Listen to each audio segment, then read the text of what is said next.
NDA కూటమి parliament సభ్యులు మాగుంట శ్రీనివాసరెడ్డి గారికి, అలాగే ఎన్డీఏ కూటమి శాసనసభ అభ్యర్థి అయినటువంటి సోదరులు జనార్దన్ గారికి, వేదిక మీద ఉన్నటువంటి పెద్దలకి, ఇక్కడికి వచ్చేసినటువంటి అన్నారూప్ కాలనీ పెద్దలందరికీ కూడా ముందుగా జనసేన పార్టీ తరఫున హృదయపూర్వక నమస్కారాలు తెలియజేస్తున్నాను.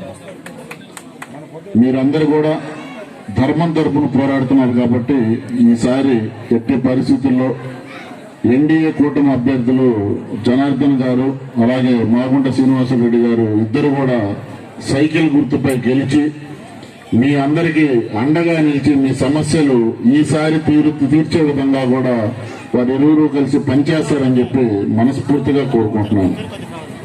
ఎందుకంటే ఈ ఎన్నికలు జరుగుతుంది పార్టీల పరంగా జరగట్ల. దయచేసి ఒక్కసారి అందరూ గుర్తుపెట్టుకోండి.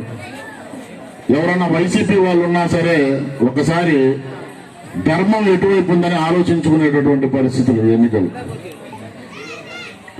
ఈ ఎన్నికలు ధర్మానికి అధర్మానికి జరుగుతున్నటువంటి ఎన్నికలు. మీరు ధర్మం తరపున పోరాడుతున్నారు కాబట్టి మీరు ఎట్టి పరిస్థితుల్లో ఎన్డీఏ కూటమి అభ్యర్థులు జనార్దన్ గారికి, మాగుంట శ్రీనివాసరెడ్డి గారికి మీరు ఓటు వేయాలని చెప్పి మనస్ఫూర్తిగా కోరుకుంటున్నాను. ఈ రోజున ఒంగోలు అసెంబ్లీకి ఎన్డీఏ కూటమి తరఫున పోటీ చేస్తున్నటువంటి రామచంద్ర జనార్దన్ రావు గారికి, అదేవిధంగా ఒంగోలు పార్లమెంట్ కి పోటీ చేస్తున్నటువంటి మాగుంట శ్రీనివాసరెడ్డి గారికి, వాళ్ళిరువురు కూడా ఈ రైల్వే స్థలాల గురించి అనేక సందర్భాల్లో వాళ్ళు అనేక విధాలుగా కృషి చేయడం జరిగింది. దాని గురించి వాళ్ళు ఇరువురు చెప్పడమే బాగుంటుందని చెప్పి సందర్భంగా తెలియజేస్తున్నాను. ఒక్క విషయం మాత్రం చెప్తున్నా, 1999లోనే ఆనాటి రైల్వే మంత్రి ఉన్నట్టు 14లోనేమో వైఎస్ఆర్సీపీ ఇక్కడ కలిసింది, 19లో వైఎస్ఆర్సీపీ కలిసింది. అంటే ఈ కాంగ్రెస్ పార్టీ అనేది ఎప్పుడు కూడా ప్రజలను దోసుకోవడం దాచుకోవడం తప్పితే చేసింది లేదు. మరి ఈ కాంగ్రెస్ పార్టీ వటవృక్షం నుంచి పుట్టినటువంటి పిండే కదా ఈ వైఎస్ఆర్ కాంగ్రెస్ పార్టీ అంటే. ఈ రెండు ఒక టాన్లో ముక్కలు కనుకనే వాళ్ళు ఈ 20 సంవత్సరాలు ఏం పెంచుకోలేదు. ఎప్పుడైనా సరే ఎన్డీఏ ప్రభుత్వం ఉంటేనే పేదల గురించి ఆలోచిస్తుంది.